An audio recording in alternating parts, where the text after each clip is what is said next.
인생을 살아가다 보면은 가끔 어쩌면은 자주 그런지도 모르겠습니다. 하나님께서 나를 도와주시지 않아. 하나님께서 나를 버리셨나봐. 하나님은 나를 떠나셨나봐. 그런 상심되어진 마음들이 들어질 때가 자주 있습니다. 그런 마음이 들어질 때 주로 어떤 때입니까? 일이 힘들어지고 삶의 공경이 있고 자주 실패하고 엎어질 때 그런 생각이 많이 듭니다. 하나님은 나를 이제 잊으셨나봐. 여러분, 그때마다 우리가 기억해야 될 것은 하나님의 말씀인 성경입니다. 여러분, 그때마다 성경을 펼치시기를 바랍니다. 성경에 나타난 수많은 믿음의 역사들을 살펴보시기를 바랍니다. 이스라엘이 출애굽하여서 홍해 앞에 섰을 때 그들은 앞으로도 갈 수 없었고 뒤로도 갈 수가 없었을 때 하나님께서는 모세를 통하여 홍해 바다를 가르신 하나님이십니다. 이 하나님이 저와 여러분의 하나님이심을 믿으시기를 바랍니다. 다윗이 사울의 쫓김을 받아서 때로는 생명의 역, 죽음의 위기 앞에 처한 때도 있었고 브레셋의 도피아에서는 미친 척을 하면서 부끄러움과 수치를 당하였지만 하나님은 그 다윗을 버리지 않았습니다. 하나님은 저와 여러분을 당신의 손바닥에 새겨 놓으시고 우리를 살피시는 하나님이십니다. 신상 앞에 절하지 않았던 새 친구들은 풀무불 속으로 들어갑니다.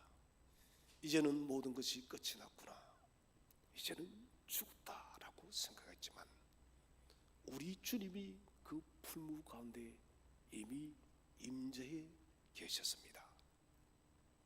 여러분, 엎어져 있습니까? 주저앉아 있습니까? 혹 실패해서 일어날 용기가 없습니까? 그 넘어진 자리에 우리 주님이 먼저 와 계심을 확신하시기를 바랍니다. 우리는 그래서 무엇보다도 지난 인생 동안 우리의 삶 속에 함께 하신 하나님을 잘 알아야 됩니다. 여러분, 이런 기억의 유익을 가져오기 위해서 필요한 것은 우리가 기록하는 것입니다. 일기를 쓰는 것은 아주 좋은 일입니다. 일기를 쓰는 통해서 내게 베푸신 하나님의 은혜를 기억하는 거예요. 여러분, 그 은혜를 우리가 기억할 때 우리는 오늘의 현실과 오늘의 낙담도 과거에 베푸신 하나님의 은혜 때문에 다시 일어날 수가 있다는 것입니다. 그래서 힘겨울 때마다, 일어날 수 없을 것 같은 마음의 지침이 찾아올 때마다 나의 삶 속에서 행하신 하나님을 기억하시기를 바랍니다. 나를 도우신 하나님을 기억하자는 것입니다. 인생의 크고 작은 많은 문제 앞에서 내가 방황하여 어디로 갈지 모를 때마다 주님은 그때마다 내 손을 잡고 사랑하는 자여 나와 함께 가자 하고 주님은 저와 여러분을 실만한 물가로 인도하시고 푸른 초장이로 이끌어 주었음을 믿으시기를 바랍니다. 그래서 이런 오늘 이스라엘 백성도 에벤네셀의 하나님, 너무 아름답고 멋지고 감동적인 말씀입니다. 여기까지 인도하신 하나님은 오늘도 나를 인도하실 것이며 나의 남은 미래의 인생도 주님께서 인도하실 것이라는 거예요. 우리는 오늘 이 에베네셀의 기념비를 함께 생각해 보기를 원합니다. 첫 번째 주제는 에베네셀의 기념비가 역전시킨 것이 있습니다. 무엇을 역전시켰을까요? 첫 번째로 패배의 자리가 승리의 자리로 바뀌어 버렸습니다. 이스라엘은 20년 전에 블레셋과의 전투에서 매번마다 그들은 패배를 했습니다. 싸울 때마다 지는 것이에요. 블레셋이 정령 강해서 그들이 전투에서 패했을까요? 그렇지 않습니다, 여러분. 그것은 잘 알지 않습니까? 하나님을 떠났기 때문에. 오늘 아침에 성경 낭독하는 것을 저희 아내가 하도 자주 듣길래 저도 들어봤습니다. 그 들려오는 그 말씀이 다 전체 다 들을 수는 없지만은 여러분 한 구절 한 구절 들려오는 그 말씀이 참 은혜였습니다. 사사기를 들으면서 저는 가슴을 쳤습니다. 하나님 죄송합니다. 하나님 저희들이 큰 죄인입니다. 사사시대가 어떤 시대입니까? 끊임없이 하나님의 은혜를 받고도 또 그들은 하나님의 은혜를 저버리고 우상에게로 떠났던 이스라엘입니다. 오늘 이 사무엘상도 사사시대의 마지막 시대예요. 하나님 많은 사사들을 보내서 이스라엘을 건지고 구원해 주었지만은 그들은 은혜를 받으면 또다시 은혜를 잊어버린 거예요. 여러분, 우리는 이런 실수를 반복해서는 안 됩니다. 이스라엘 백성들은 20년 전에 하나님의 법궤만 있으면 그들이 전쟁에서 승리할 줄 알았습니다. 그래서 홈리와 비느하스는 법궤를 들고 전쟁터로 나가는데 여러분 그 법궤는 의미가 없는 거예요. 왜 의미가 없나요? 하나님이 함께 하지 않으면 법궤는 그냥 나무 괴짝에 지나지 않는 거예요. 초라하게 볼품이 없어 보이는 이런 보따리 같은 것이라 할지라도 여러분 그곳에 하나님이 임재하시면 그 보따리처럼 작은 것이라 할지라도 여러분 그것에 힘과 능력이 있음을 믿으시길 바랍니다. 중요한 것은 하나님이 계셔야 돼요. 우리는 이스라엘의 패배를 기억해야 합니다. 패배는 왜 합니까? 그것은 저 자신을 봐도 저는 늘 느낍니다. 내가 패배하는 때는 언제인가? 하나님과의 관계, 하나님과의 교제, 하나님 앞에서의 나의 영성이 약해질 때마다 패배하는 거예요. 저는 그때마다 감사합니다. 여러분 제가 그때마다 성공한다면 어떻게 될까요? 저는 하나님을 떠난 사람이 될 거예요. 하나님과의 교제가 멀어져도 이렇게 승승장구하구나. 여러분 그것은 저주예요. 하나님은 그때마다 패배케 하는 거예요. 그때마다 넘어지게 하는 거예요. 그리고 그 넘어짐의 과정을 통해서 또다시 나를 도덕거리고 죽게 엎드리게 하고 하나님을 찾게 하는 것입니다. 여러분 우리 마음의 오만함과 교만이 자리 잡으면 하나님을 찾지를 않아요. 우리 마음이 부유해지면 우리는 하나님을 찾지 않습니다.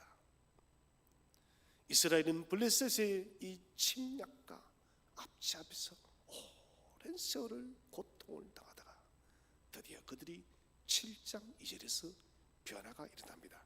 우리 한번 7장 2절을 다 함께 한번 읽어보겠습니다. 사무엘상 7장 2절 시작. 그가 기럇야림에 들어간 날부터 20년 동안 오래 있은지라 이스라엘 온 족속이 여호와를 사모하니라. 아멘. 걔가 기럇야림에 들어간 날부터 20년 동안 오래 있은지라. 저는 마음이 참 아파요. 왜 아픈가? 이런 무려 강산이 두 번 바뀌는 20년 동안 그들은 하나님을 찾지 않았다는 거예요.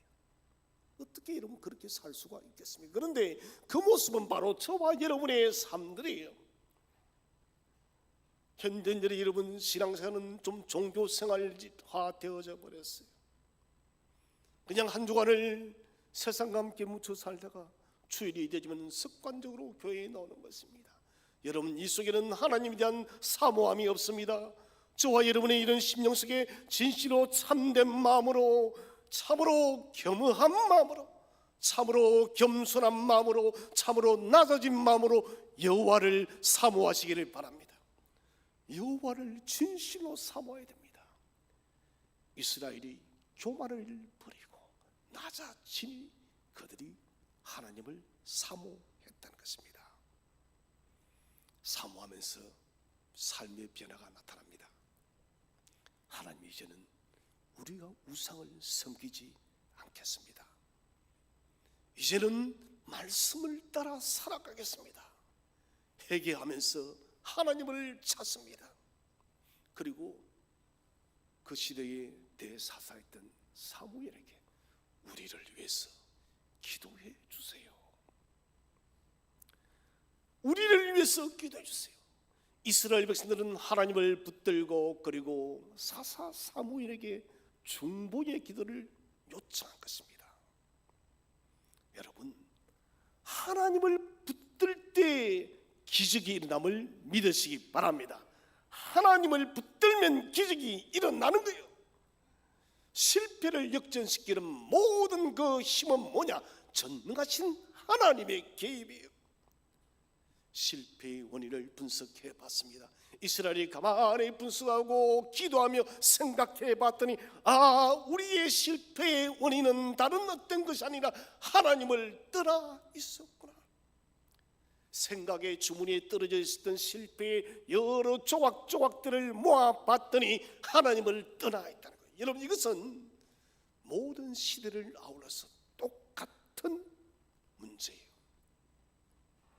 우리의 삶이 고달프고 실패하고 낙심하고 엎어지고 일어나지 못하는 것은, 고통스러운 것은 우리가 하나님과 멀어져 있는 거예요.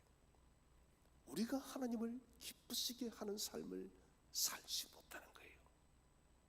하나님 외에 너무 무언가를 사랑하고 있고 그 사랑하는 그 무언가를 붙들고 살아가기 때문에 우리에게는 실패가 연속되어지는 것입니다.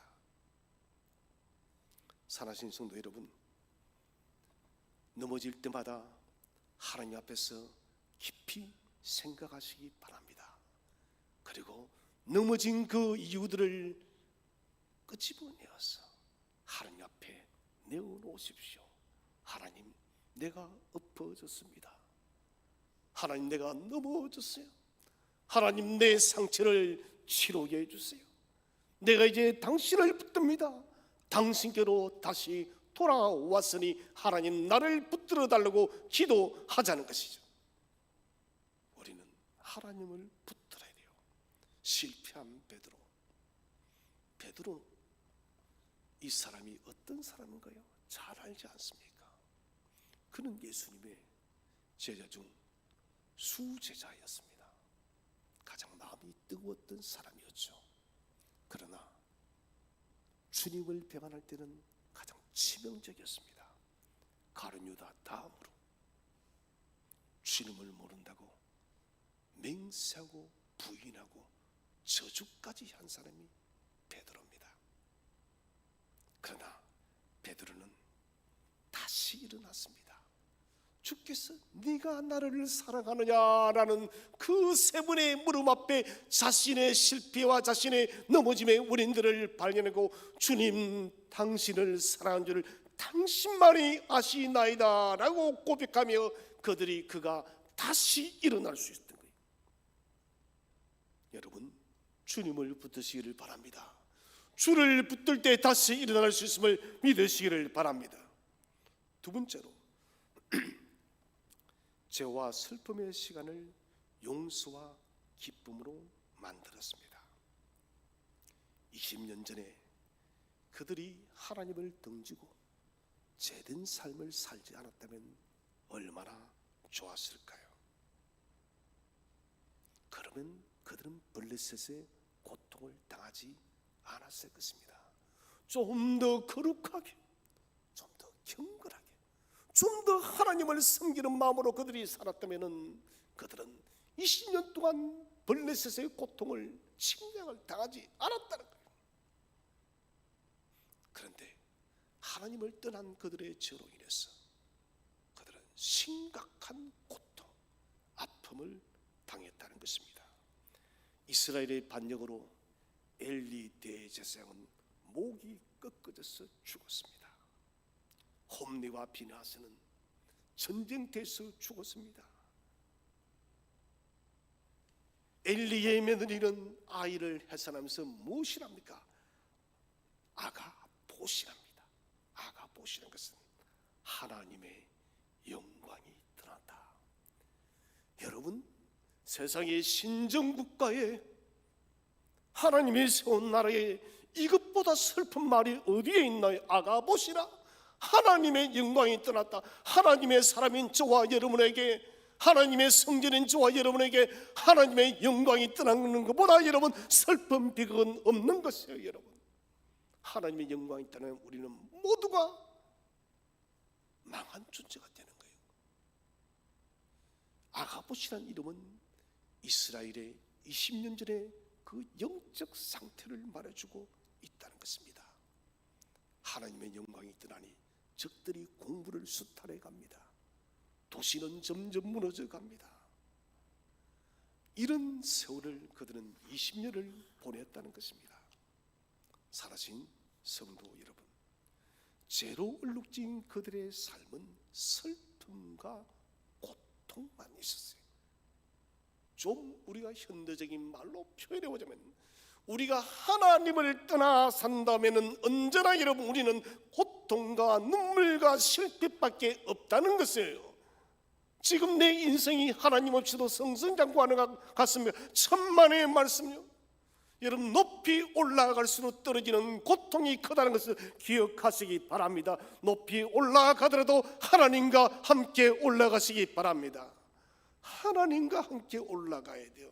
왜 내 혼자 오르려고 합니까? 여러분, 누가 나를 그 자리에 세워주었나요? 하나님이 세워주었습니다. 그렇다면 하나님을 잊지 마시기 바랍니다. 하나님과 함께 가야 돼요. 오늘 이스라엘은 에베네셀의 단을 쌓을 때 하나님의 용서를 경험했습니다.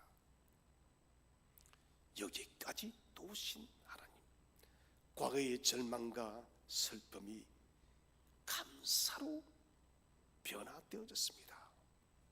하나님을 예배하고 경배하는 것이 최고의 삶이에요. 우리는 최고의 삶을 무엇으로 여기나요? 돈을 많이 버는 것 좋은 일이죠. 좋은 집에 사는 것, 이것도 멋진 일이에요. 아주 비싼 외제차를 타는 것, 이것도 멋져 보입니다. 저는 우리 성도도 할 수 있다면 그렇게 가지세요.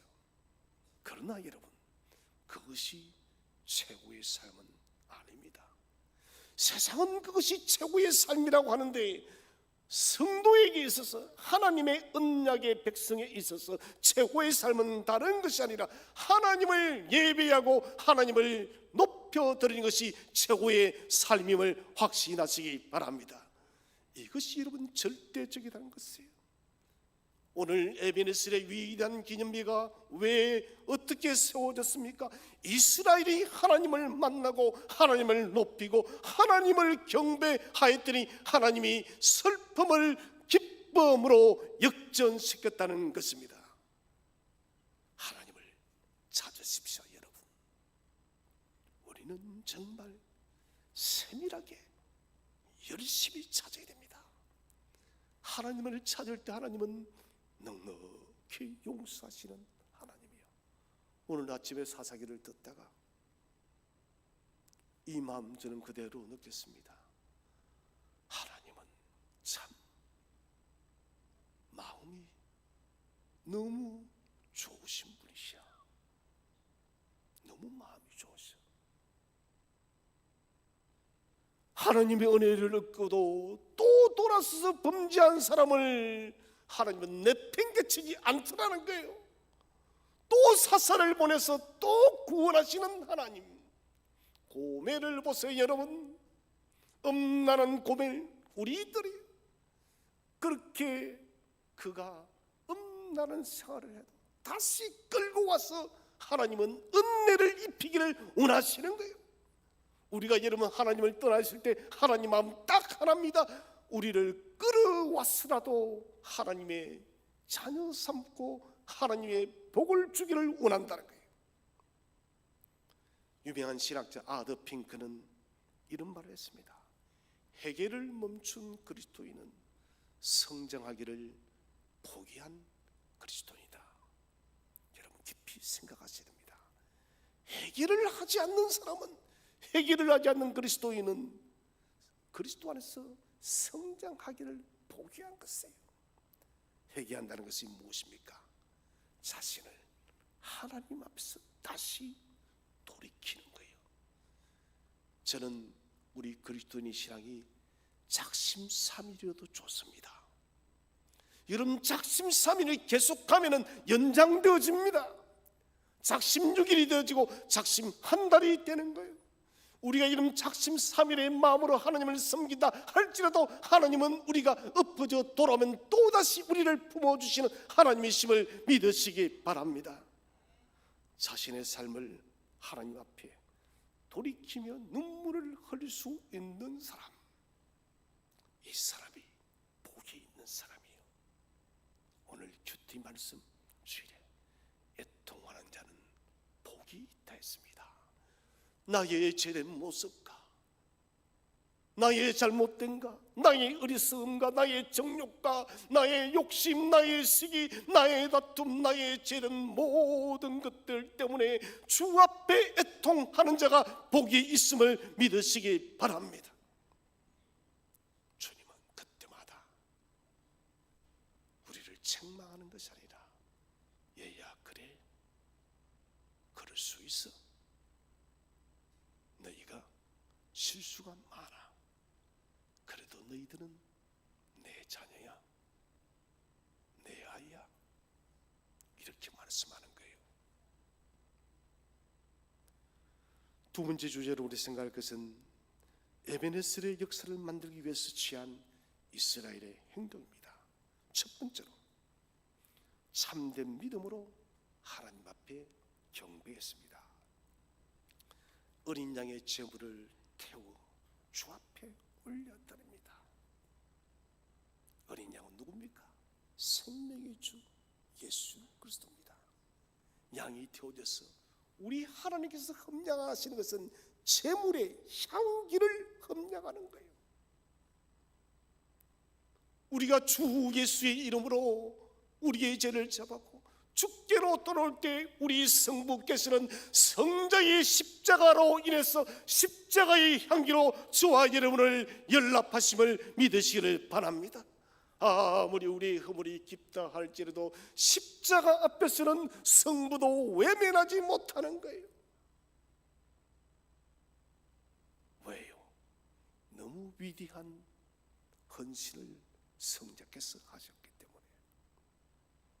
아무리 우리가 볼품이 없고 초라하고 주 앞에 설 낯이 하나도 없어도 그때마다 십자가의 어린 양은 말합니다. 성부여 보시옵소서. 이 사람을 위해서 내가 십자가에 못 박혀 죽었습니다 하면 여러분 끝이에요. 성부는 받아주는 거예요. 십자가라요.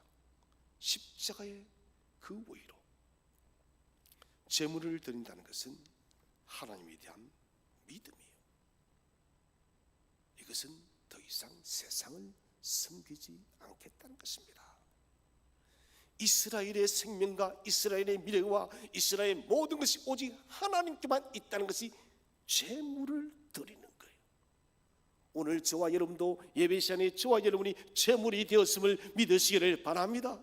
여러분, 그렇다면 우리의 미래, 우리의 삶, 우리의 내일, 우리의 모든 것이 오직 하나님께만 달려있음을 믿으시기를 바랍니다.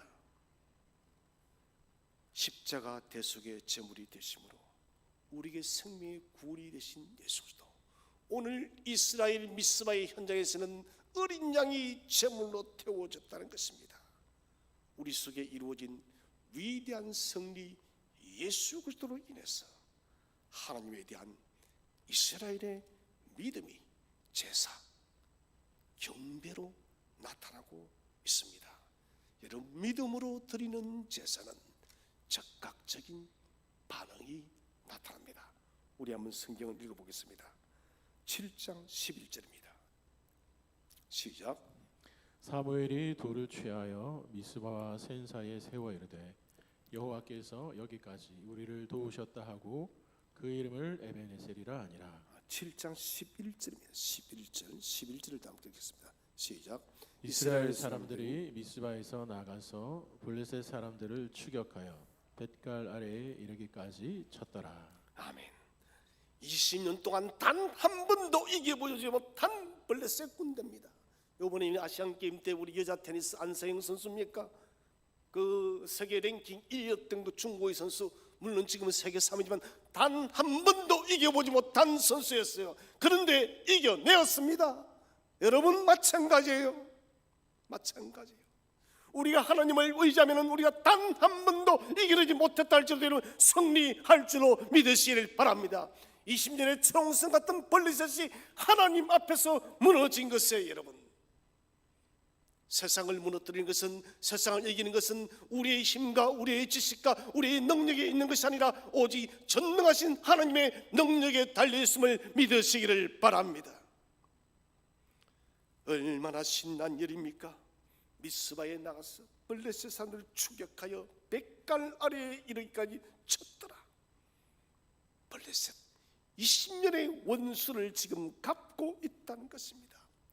불과 얼마 전까지 그들은 이 블레셋의 압제 때문에 얼마나 눈물을 흘렸습니까? 여러분, 이스라엘이 저렇게 왜 하마스와 저렇게 전쟁하는지 아십니까? 이스라엘은 여러분 전쟁을 하면은 그들은 목숨을 전혀 아까워하지 않습니다. 우리는 뉴스 때 봤잖아요. 유학간 지 6개월도 안 된 젊은이가 전쟁을 하러 돌아가고, 군대를 제대한 40이 넘은 사람이 전쟁을 하러 미국에서 가더라고요. 그들이 왜 그렇게 할까요?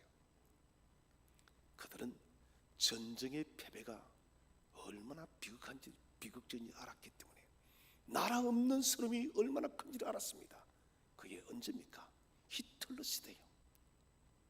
나라 없는 그들이 당하였던 것은 600만 명의 유대인들이 목숨을 잃었던 거예요. 그래서 그들은 다시는 우리가 나라를 빼앗기지 말자, 이 나라를 잃으면 끝이다, 이런 일사각오 때문에 그들은 목숨을 걸고 전쟁을 한다는 거예요. 여러분, 이스라엘 그들은 불과 얼마 전까지 비극적인 삶을 살았습니다. 블레셋만 앞에 서면은 그냥 작아지고 초라해지고 두려워 벌벌벌 떨었습니다. 그러나 주께서 블레셋을 내리친 거예요. 하나님을 만났더니 하나님은 고통의 근원인 블레셋을 내리쳐버렸습니다. 우리가 하나님을 참으로 경배할 때 하나님은 저와 삶의 근원적인 고통의 문제를 반드시 해결할 줄로 믿으시기를 바랍니다. 그러므로 하나님 앞에 온전하고 살아있는 믿음을 가지세요. 죽은 믿음은 하나님 마음을 움직이지 못합니다. 죄와 잘못되어진 모든 하나님이 기뻐하지 않는 것들을 성령의 불로 다 소각시키시기를 바랍니다. 거룩한 마음으로 우리가 하나님을 예배해야 됩니다. 두 번째로 중보의 기도를 요청하며 이스라엘 백성도 기도했습니다. 자, 우리 7장 8절을 다 함께 읽어보겠습니다. 7장 8절 말씀 시작. 이스라엘 자손이 사무엘에게 이르되 당신은 우리를 위하여 우리 하나님 여호와께 쉬지 말고 부르짖어 우리를 블레셋 사람들의 손에서 구원하시게 하소서 하니. 이스라엘 자손이 미스바에 모였담을 듣고 8절에서 이스라엘 자손이 사무엘에 이르되 당신은 우리를 위하여 우리 하나님 여호와께 쉬지 말고 부르짖어 우리를 블레셋 사람들의 손에서 구원하시게 하소서 하니. 하나님 여호와께 당신이 쉬지 말고 기도해 주세요. 여러분, 이렇게 하면 문제가 있습니다. 자기가 기도하지 않으면 안 되잖아요. 이스라엘도 뭐랍니까? 우리를 블레셋 사람의 손에서 구원받게끔 하기 위해서 그들도 기도했다는 것입니다. 이스라엘 백성들의 요청은 우리에게 폭격기를 갖다 주세요, 탱크를 갖다 주세요, 미사일을 갖다 주세요, 이게 아니라는 거예요. 기도해 주세요. 기도의 요청이었습니다.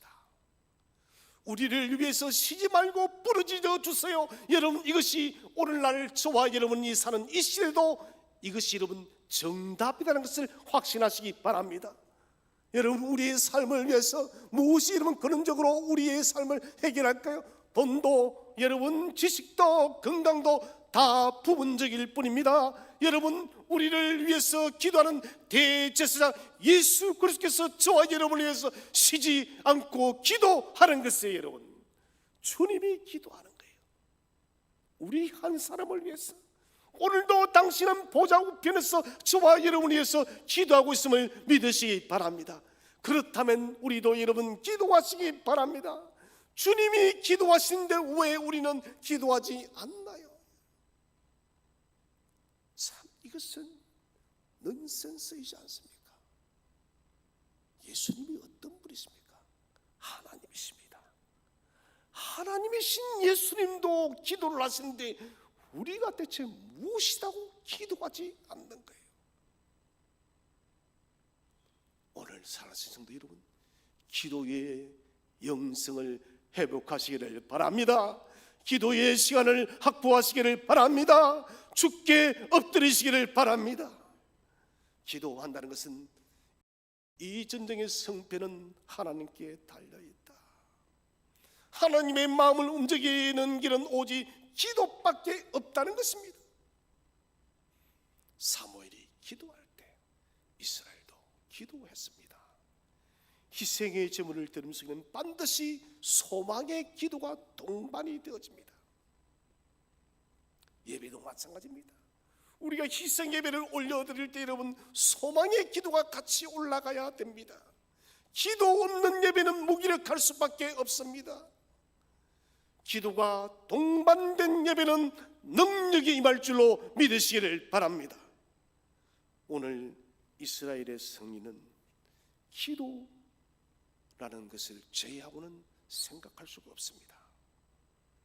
이스라엘 백성이 최고배에서 아말렉과 전쟁할 때를 기억하지 않습니까? 하나님께서 모세와 아론과 홀을 올라가게 합니다. 모세의 기도의 손이 올라가면 승리할 것이고 이 기도의 손이 내려오면 지는 거예요. 모세의 손이 지쳐갈 때 아론과 홀이 여러분 이 손을 지탱해 주는 거예요. 그리고 밑에서는 여호수아는 전쟁을 치르는 거예요. 여러분, 기도의 손이 내려오지 않는 사람은 반드시 승리할 줄로 믿으시기를 바랍니다. 기도는 하나님과의 관계를 붙드는 원동력이에요. 하나님의 능력이 강력하게 나타나도록 기도하시기를 바랍니다. 세 번째 주제로 에베네셀의 기념비가 의미하는 것은 무엇일까요? 첫 번째로 삶의 모든 승리와 열매는 하나님의 은혜이다. 여러분 믿으십니까? 우리의 모든 승리의 열매는 하나님의 은혜예요. 지금 저와 여러분이 가지고 있는 모든 것 하나님의 은혜임을 고백하시기를 바랍니다. 사무엘상 7장 12절에서 말합니다. 여호와께서 여기까지 우리를 도우셨다. 여러분, 이스라엘은 아직 전쟁에 나서지도 않았습니다. 무기도 사용하지 않았습니다. 그런데 우리 하나님께서 천둥을 발하셨습니다. 할렐루야. 여러분, 우리가 싸우기 전에 천둥을 발하시는 멋진 능력의 하나님이십니다. 천둥을 발하시는 동안 그들 싸웠습니다. 하나님이 행하시는 전쟁은 인간의 어떤 능력으로도 이길 수 없어요. 블레셋이 여러분 최첨단의 무기를 가지고 있어도 그들은 하나님 앞에서 속수무책이에요.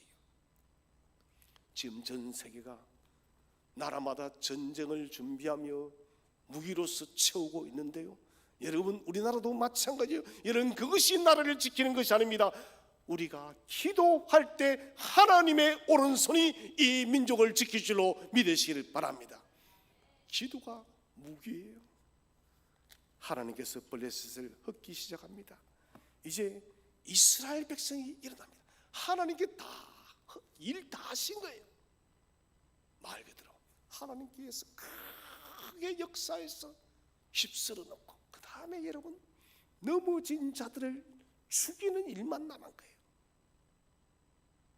이스라엘 백성은 우리의 힘이, 우리의 칼이, 우리의 능력이 여기까지 도왔다고 말하지 않았습니다. 뭘 합니까? 여호와께서 우리를 여기까지 도우셨다. 여러분, 그렇습니다. 지금까지 여러분의 인생 누가 도우셨습니까? 여호와께서 도우신 거예요. 사람이 도운 것이 아닙니다. 성취한 일의 위대함은 오직 하나님의 것임을 인정하는 거예요. 창세기 32장 10절에서 야곱은 요단강을 건너왔을 때 이렇게 말합니다. 내가 지팡이만 가지고 이 요단을 건넜더니 지금은 2때나 이루었나이다. 지팡이 하나만으로 빈털터리로 내가 이 요단을 건넜는데 하나님의 은혜로 2때를 이루었다는 거예요. 여러분, 하나님의 행하심과 하나님의 능력과 하나님의 은혜를 인정하시기를 바랍니다. 고린도서 15장 10절도 말합니다. 내가 모든 사도보다 더 많이 수고했지만 내가 한 것이 아니요 오직 나와 함께 하신 하나님의 은혜로다. 바울의 고백이에요. 그리스도를 핍박한 자신을 용서하신 주님, 죄인인 자신을 사도로 택해 주신 하나님의 은혜, 그리스도의 보험사에게 큰 일꾼으로 불러주신 것, 하나님의 은혜가 없다면 나는 존재할 수 없다라고 사도 바울은 고백하는 거예요. 여러분, 우리가 이 한 해를 지나면서 그렇게 기도합시다. 하나님, 지난 나의 모든 것이 하나님의 은혜였습니다. 하나님의 은혜가 없었다면 나는 지금 이 자리에 존재할 수가 없습니다. 하나님, 내 평생 여호와의 은혜를 찬송하는 성도가 되어지게 해 주시옵소서. 내 생명 마치는 날도 하나님의 은혜를 고백하고 주님 만나 뵙게 하여 주시옵소서. 이 고백이 있어야 돼요. 하나님은 우리에게 아무것도 빚진 것이 없어요. 그럼에도 불구하고도 끊임없이 은혜 베푸시기를 기뻐하시는 자비로운 하나님이십니다. 마지막 2번째는 내 인생의 에베네스를 통해 과거와 미래를 보아야 됩니다. 여기까지라는 말은 방향을 지시하는 손과도 똑같습니다. 지금 우리에게 말합니다. 지나온 뒤를 돌아봐라. 지난 인생의 시간을 보아라. 이스라엘은 돌아보니 부끄러움밖에 없어요. 20년 동안 그들이 우상을 섬기고 하나님을 멀리하고 그 결과 블레셋을 통하여서 20년 동안 그들은 고통과 아픔 속에 지나왔다는 것이에요. 실패와 배역의 시간이었습니다. 그럼에도 불구하고 하나님을 사모했더니 하나님이 만나 준 것이에요. 여러분, 좋으신 하나님이에요. 그런데 여러분, 우리가 좋으신 하나님의 마음을 이제는 아프게 하지 마시기를 바랍니다. 이제는 그만 아프게 하세요. 하나님의 마음은 여러분 너무나도 곳곳이 멍이 들어있어요.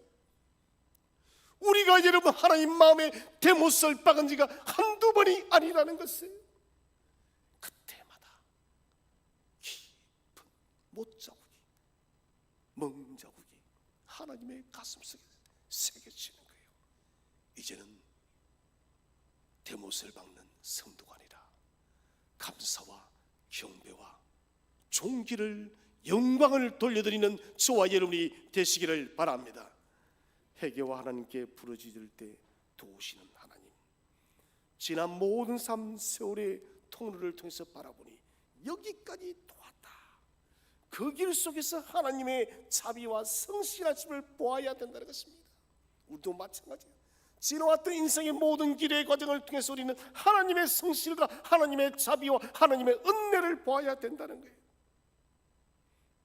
그리고 앞으로 남은 인생길도 하나님께서 그렇게 인도하시겠다.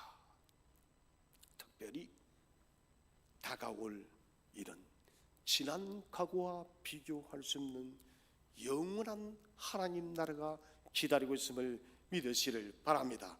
하나님은 놀라운 영광과 새하늘과 새 땅, 이 영광의 나라가 저와 여러분의 미래의 앞길에 있다는 것입니다.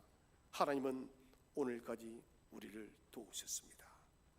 끝까지 우리를 도와주십니다. 히브리서 13장 5절 우리 한번 띄워주시기 바랍니다. 다 함께 한번 합독하겠습니다. 시작. 그가 친히 말씀하신 내가 결코 너희를 버리지 아니하고 너희를 떠나지 아니하리라 하셨느니라. 아멘. 내가 결코 너희를 버리지 아니하고 너희를 떠나지 아니하리라. 할렐루야. 그분이 친히 말씀하셨습니다. 살아계신 성도 여러분, 우리도 이렇게 벌써 한 해가 저물어갑니다. 우리는 이 한 해 속에서 얼마나 더 많이 원망하고 불평했습니까? 또 얼마나 더 실패의 자리에서 주저앉아 있었습니까? 일어날 힘도 없었습니다. 엎어져 있을 때도 많았습니다. 그러나 그때마다 하나님은 우리를 찾아오시고 저와 여러분을 일으켜 주신 에베네셀의 하나님을 기억하시기를 바랍니다. 에베네셀의 하나님을 기억함을 통하여서 우리의 삶을 역전시키신 하나님을 다시 기억함을 통하여 우리 남은 생에 주님을 더욱더 영화롭게 하시기를 바랍니다. 더욱더 주님의 기쁨이 되시기를 바랍니다. 그래서 마음의 허리를 동여매고 예수 그리스도가 나타나시는 그날까지 거룩한 주님의 자녀로 살아가기를 주의 이름으로 축원드립니다.